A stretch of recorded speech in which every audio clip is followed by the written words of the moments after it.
இருளுக்குள் காத்திருக்கும் அது நீங்கள் நினைப்பதை விட அருகில் உள்ளது. பேய் டைரியில் வரும் அனைத்து கதைகளும் ஆபத்தானவை. இதை தனிப்பட்ட முறையில் யாரும் முயற்சிக்க வேண்டாம். நான் டாக்டர் எம். லிங்கேஸ்வரன்.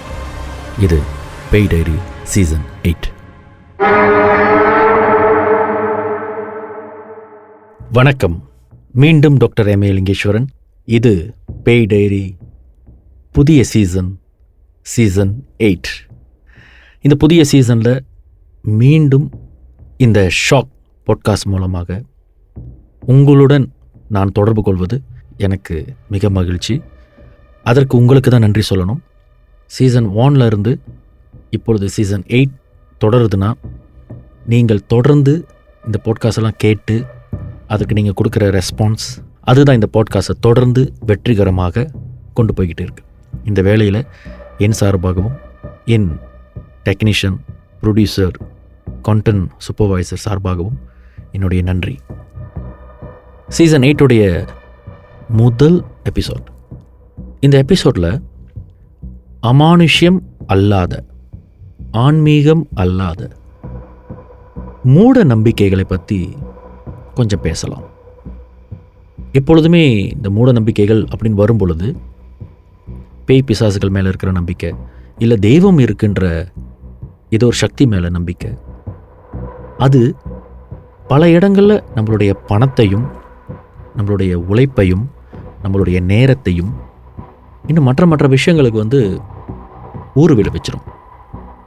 இந்த பூஜை செய்கிறேன் அந்த பூஜை செய்கிறேன்னு சொல்லிட்டு காசை தொலைச்சிருவோம். இல்லை நம்மளை யாராவது ஏமாற்றிடுவாங்க. அதனால் நமக்கு பலன் இருக்காது. அரண்டவன் கண்ணுக்கு இருண்டதெல்லாம் பேய் அப்படின்ற மாதிரி இல்லாத விஷயம்லாம் பேய் நம்பி பணத்தை இழந்தவங்க நிறைய பேர். இது தெய்வ வழிபாடுக்கும் சேரும். இந்த பூஜை செஞ்சால் நமக்கு இது கிடைக்கும், அந்த பூஜை செஞ்சால் இதை கிடைக்கும்னு சொல்லிட்டு இல்லாத பூஜைகளை செய்ய வச்சு அதுக்கு பலனும் இல்லாமல் பணமும் பறிபோனவர்கள் நிறைய பேர். அதாவது பூஜைகளும் புனஸ்காரங்களும் பொய்ன்னு நான் சொல்ல வரல. ஆனால் ஒரு செடி நட்டோன்னா அந்த செடியோடு சேர்ந்து சில புல்லும் வளரும் பாருங்க. அந்த மாதிரி ஆன்மீகமும் அமானுஷ்யங்களும் உண்மை என்றாலும் இதன் மூலமாக பொய்யான விஷயங்களை சேர்த்து வைத்து நாங்களும் இதில் கை தேர்ந்தவர்களான சொல்லி மக்களை ஏமாற்றி தெரிந்து அதில் சாப்பிடும் நபர்களும் நிறைய பேர். இந்த மூட நம்பிக்கை என்ன பண்ணும் அப்படின்ற மாதிரி ஒரு பயங்கரமான ஒரு கேஸ், அதை நான் உங்கள்கிட்ட ஷேர் பண்ணுறேன். வாய்ப்பு இருந்தால் நெட்ஃப்ளிக்ஸில் இதனுடைய டாக்குமெண்ட்ரி, ஒரு ரியல் டெத் டாக்குமெண்ட்ரி, அதை நீங்கள் பார்த்தீங்கன்னா உங்களுக்கு தெரியும். அதை சார்ந்த விஷயங்களை இங்கே நான் உங்கள்கிட்ட பகிர்ந்துக்கிறேன். டெல்லியில் புராரி அப்படின்ற ஒரு குடியிருப்பு பகுதி இருக்குது, ஒரு ரெசிடென்ஷியல் ஏரியா இருக்குது. இது ஏறத்தாழ எத்தனையோ ஆண்டுகள், அதாவது பிரிட்டிஷ் காலத்திலிருந்தே இந்த ரெசிடென்ஷியல் ஏரியா ஆக்டிவாக இருக்குது. இந்த புராரி அப்படின்ற இடத்துல ஒரே குடும்பத்தை சேர்ந்த பாத்தியா அப்படின்ற ஒரு குடும்பத்தை சேர்ந்தவர்கள், அதில் 11 பேர் அவங்களுடைய வீட்டில் ஒரே வகையில் தூக்கு மாட்டி இறந்துருந்தாங்க. தூக்கு மாட்டி அப்படின்னு சொன்னால் நம்ம என்ன நினைப்போம்? தற்கொலைன்னு. தற்கொலை செய்கிறதுக்கு முன்னே அந்த தூக்கு கயிறை கட்டணும், அதுக்கப்புறம் தூக்கில் தொங்கணும். தூக்கில் தொங்கும் பொழுது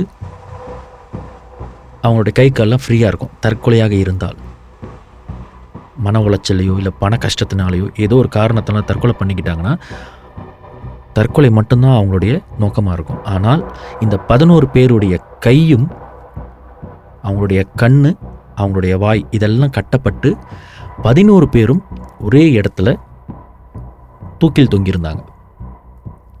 இந்த சம்பவத்திற்கு டெல்லி போலீஸ் ஒரு புனைப்பேரும் வச்சுருந்தாங்க.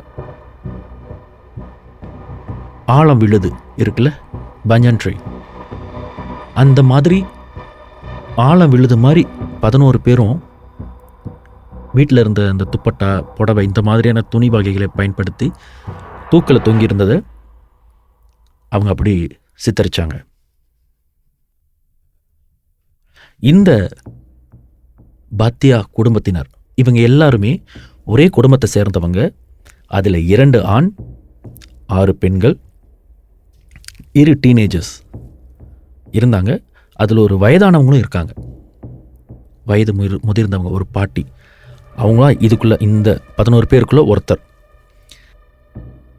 இவங்களுடைய கை கால் கட்டப்பட்டு, இவங்களுடைய கண்ணும் கட்டப்பட்டு, இவங்களுடைய வாயில் டேப் கட்டப்பட்டு இந்த 11 பேருமே இறந்துருந்தாங்க. அப்போ இவங்களை கொன்னது யார் அப்படின்ற ஒரு கேள்வி ஏற்பட்டது. இந்த சம்பவம் நடந்த நாள் ஜூலை 1, 2018. இந்த சம்பவம் நடந்த அன்று எப்பொழுதுமே அவங்க வியாபாரம் பண்ணுறவங்க. காலையில் எழுஞ்சி வழக்கம் போல் இந்தியன்ஸோடைய மார்னிங் ரூட்டீன் என்னென்னா, கடையை திறக்கிறது, சாமி கும்பிடுறது, அப்புறம் அக்கம் பக்கத்தவங்களை பார்த்தா வணக்கம் சொல்கிறது, இந்த மாதிரின்றது வழக்கம். எங்கே வெளியூருக்கு போகிறோம், 2 நாளைக்கு வீட்டுக்கு வர மாட்டோம், இந்த மாதிரி எந்த முன் அறிவிப்பும் இல்லாதனால இன்னும் எழுந்திக்கலையா, எங்கேயா வெளியூர் போகிறதான்னு சொல்லிட்டு போவாங்க. அப்போ கண்டிப்பாக வீட்டில் தான் இருக்கணும் அப்படின்னு சொல்லி பக்கத்து வீட்டுக்காரர், அவர் ஒரு பஞ்சாபி, அவர் வீட்டுக்கு அதெல்லாம் திறந்துருக்கேன்னு சொல்லி உள்ளே போய் பார்க்கும் பொழுது இந்த 11 பேரும் தூக்கிலிடப்பட்டு இறந்துருந்தாங்க. இதை பார்த்துட்டு அவர் கொடுத்த தகவலின்படி போலீஸ், ஃபாரன்சிக், அந்த பகுதியுடைய தலைமை பொறுப்பில் இருக்கிற எம்எல்ஏ இவங்க எல்லாம் பார்த்து, இது இந்தியாவிலேயே ரொம்ப பிரபலமான ஒரு மாஸ் டெத் டாக்குமெண்ட்ரியாக மாறிடுச்சு. இதனால் பலர் இந்த சம்பவம் நடந்தப்போ பலர் இது பல யூகங்கள் கொடுத்துருந்தாங்க. சில பேர் இதை அரசியலாக ஆக்குனாங்க. இதை சில பேர் ஒரு தனிப்பட்ட நபரை தாக்கும் வகையில் பேசியிருந்தாங்க. இதை எல்லாத்தையுமே கடந்து போலீஸும் ஊடகவியாளர்களும் சேர்ந்து இந்த கேஸை துப்பு துளக்குனாங்க. சில பேர் இந்த குடும்பம் நல்ல குடும்பம், இவங்க யாருக்கும் பிரச்சனை பண்ணுற ஆளுங்கள, இவங்களுக்கு எந்த பகையும் கிடையாது, இவங்களுக்குள்ளே எந்த பிரச்சனையும் கிடையாது, இவங்க குடும்பம் ரொம்ப ஸ்மூத்தாக எப்பொழுதும் போல் வேலைக்கு போகிறது, கடையை பார்த்துக்கிறது, இந்த மாதிரி இருக்கிற ஒரு குடும்பம், அவங்க வீட்டில் சத்தம் போட்டது கூட நாங்கள் கேட்டதில்லை, அதனால் இந்த வீட்டிலேருந்து ஏதோ ஒரு பணப்பிரச்சனையோ இல்லை யாரோ மிரட்டி அதற்கு பயந்து இவங்க தற்கொலை பண்ணிக்கிட்ட மாதிரியான சூழ்நிலை இல்லைன்னு ஒரு சில பேர் சொல்கிறாங்க. இவங்களுடைய உறவினர்கள் என்ன சொல்கிறாங்கன்னா, இந்த 11 பேருமே ரொம்ப ஸ்வீட்டானவங்க, எந்த ஒரு உறவினர் வீட்டில் விருந்தோ இல்லை ஒரு கொண்டாட்டமோ திருவிழாவோ பண்டிகையோ எதுவாக இருந்தாலும் கலந்துக்குவாங்க, எப்பொழுதுமே குடும்பத்தோடு சிரித்து பழகிற ஒரு உறவு அப்படின்னு சொல்கிறாங்க. அப்போ இவங்களுக்கு பகைகள் இருக்க வாய்ப்பு இருக்கோ, இல்லை போட்டி போறாமல் தொழிலில் பகை, எதிரிகள், இவங்களுடைய தாக்கம் இருக்கா அப்படின்னு விசாரிக்கும் பொழுது அவங்க வீட்டை சுற்றி இருந்த சிசிடிவி, அவங்களுடைய பழக்க வழக்கம் எல்லாம் பார்க்கும் பொழுது அவங்களுடைய வழக்கமான வாழ்வியல், டெய்லி ரூட்டீன் எதுவுமே மாறலை. இப்படி மாறாத ஒரு குடும்பம் ஒரு இரவில் எல்லாருமே தூக்கில் தொங்கிக்கிட்டு இருக்காங்க. திரும்ப சொல்கிறேன், அந்த தூக்கில் தொங்குறாங்கன்னா அது தற்கொலை என்று முடிவு பண்ண முடியாது. காரணம், அவங்களுடைய கை கட்டப்பட்டிருக்கு, கண்கள் கட்டப்பட்டிருக்கு, கால்கள் கட்டப்பட்டிருக்கு, அவங்களுடைய வாய் கூட கட்டப்பட்டிருக்கு. தற்கொலையாக இருந்தால் ஏன் இதெல்லாம் செய்யணும்? அப்போ இது கண்டிப்பாக கொலை அப்படி என்ற கோணத்தில் டெல்லி போலீஸ் இந்த கேஸை இன்னும் ஆழமாக துப்பு துலக்கினாங்க. பிறகுதான் தெரிய வந்தது, இது கொலையும் அல்ல, தற்கொலையும் அல்ல. இப்போ ஒருத்தங்க தவறிட்டாங்க, அதுவும் அகால மரணம், இந்த மாதிரி தூக்கில்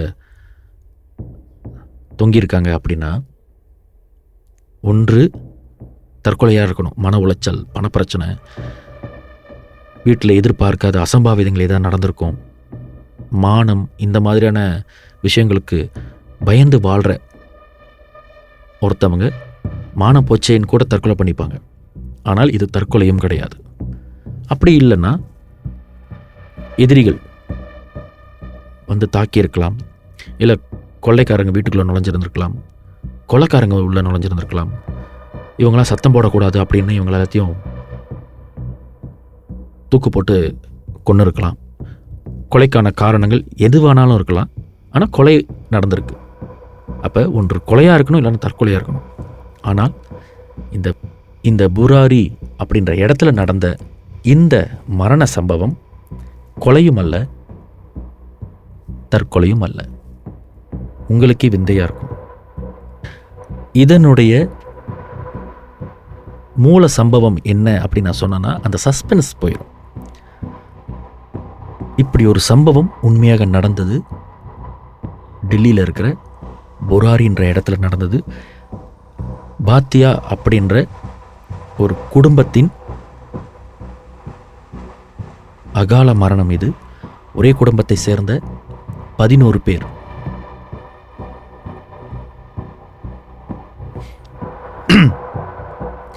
ஒரே குடும்பத்தை சேர்ந்த 11 பேர்.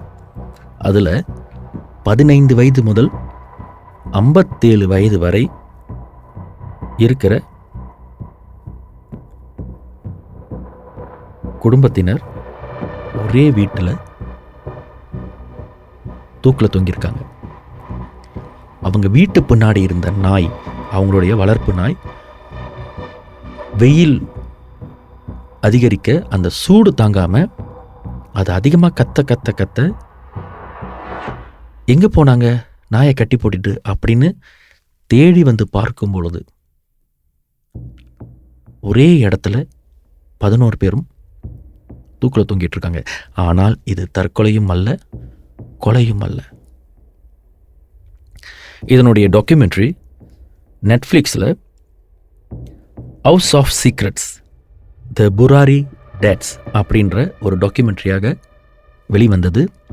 இதை பார்த்த உடனே நான் ரொம்ப மன உளைச்சலுக்கு இருந்தேன். ஒரு 7 நாள் என்னால் சரியாக சாப்பிட முடியல, சரியாக தூங்க முடியல, ரொம்ப டிஸ்டர்பிங்காக இருந்தது.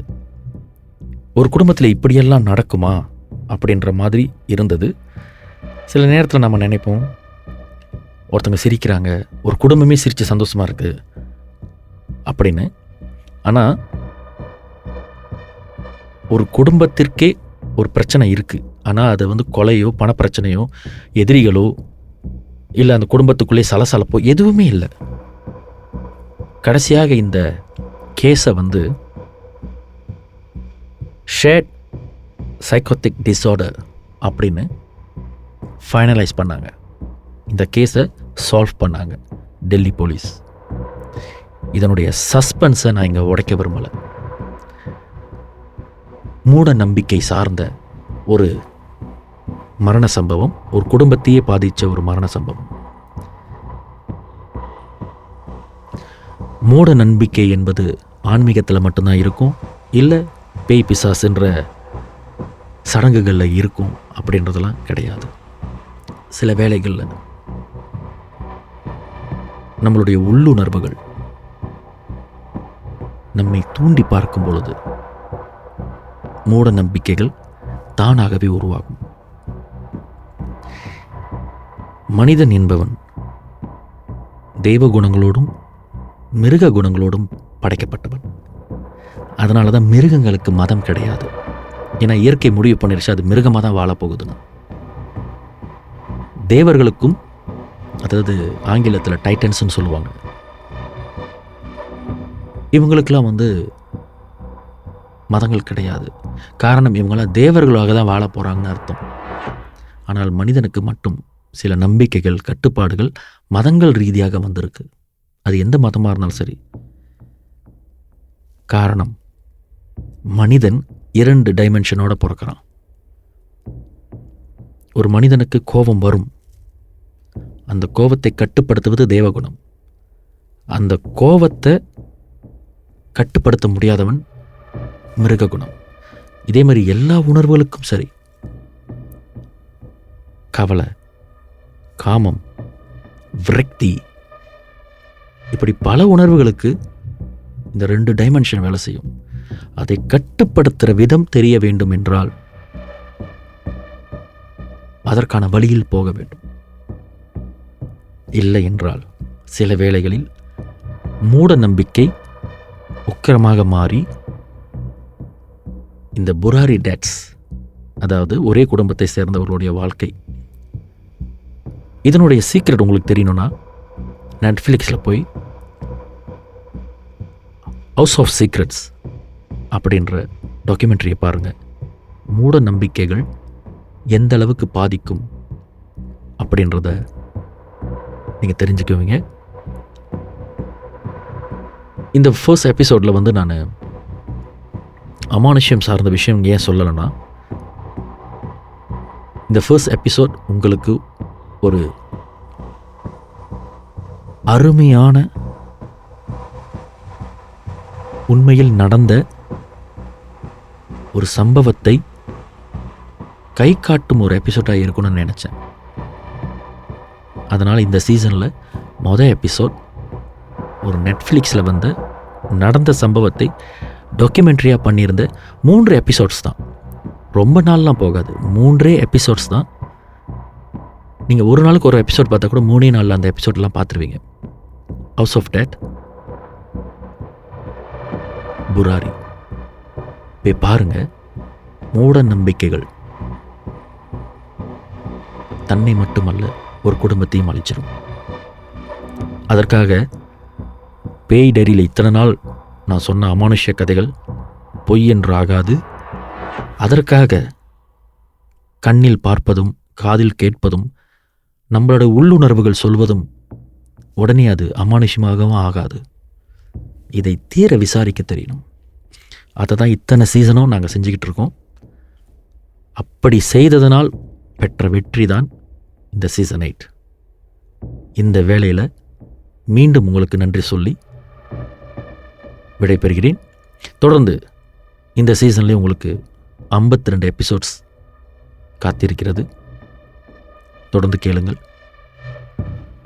உங்களை திருப்திப்படுத்துறதுக்காக பலரையும் சந்தித்து பல இடங்களுக்கு பயணித்து சுவாரஸ்யமான அனுபவங்களை தான் நான் பதிவு பண்ண விரும்புகிறேன். இருக்கிற எல்லா எபிசோட்டையுமே கம்ப்ளீட் பண்ணணுன்ற நோக்கத்தோடு இல்லாமல் தொடர்ந்து கேட்கும் உங்களை திருப்திப்படுத்தணும், ஏமாற்றக்கூடாது என்பதற்காக சுவாரஸ்யமான உண்மை சம்பவங்களை விசாரித்து அதை ஆராய்ந்து அதில் இருக்கிற சில அடிப்படை உண்மைகளை கிளறி எடுத்து எனக்கு திருப்தி அடைந்துட்ட பிறகு தான் அதை எபிசோடாக உங்களுக்கு நான் பகிர்ந்துக்கிட்டு வரேன். இது கற்பனை அல்ல, அனுபவம். நான் டாக்டர் எம். ஏ. லிங்கேஸ்வரன். இது பேய் டைரி சீசன் 8.